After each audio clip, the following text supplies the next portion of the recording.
We're just about to find out what's fastest. A car, a bike, or a boat.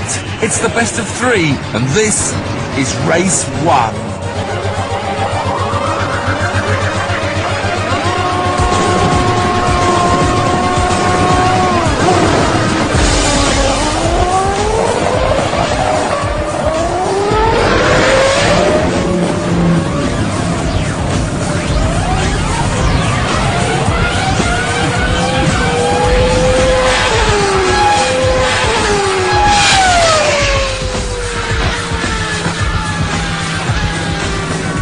Rutter makes a mega start and takes just 5.4 seconds to catch the boat. He finishes the quarter mile in 10 seconds, with Button taking 11 and Curtis 13.5. But Jensen has a problem with his car. Something wrong with the clutch, There's a gremlin in the anti-stall system, and the only cure is to turn it off.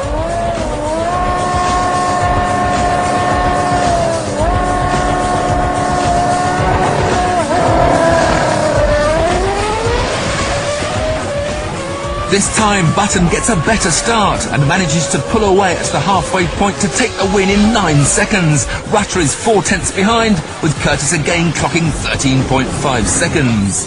Car and bike have a win apiece. Who will win the decider?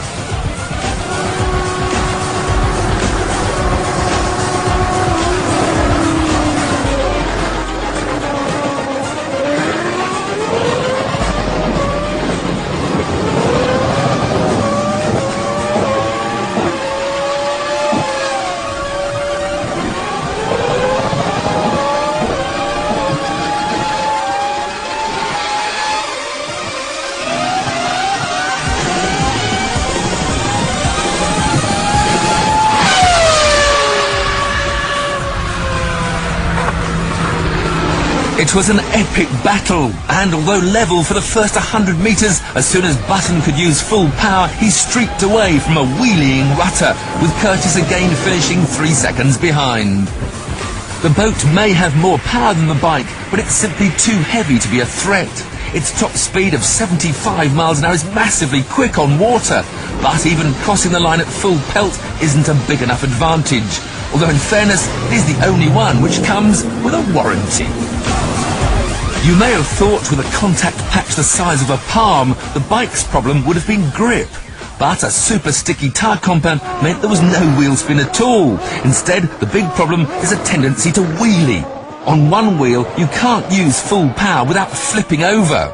The team had lengthened the wheelbase by a few millimetres to try and help, but what's really needed is a chassis about 2 feet longer to shift the weight forward and keep the front down. Although the car is 3 times heavier than the bike, it has 4.5 times the power. But at the start it's even Stevens, because the V10 develops most of its grunt at higher revs. At around 100 miles an hour, the aerodynamics take over, pushing the tyres into the ground, allowing Jensen to unleash the full 900 horsepower without fear of wheel spin.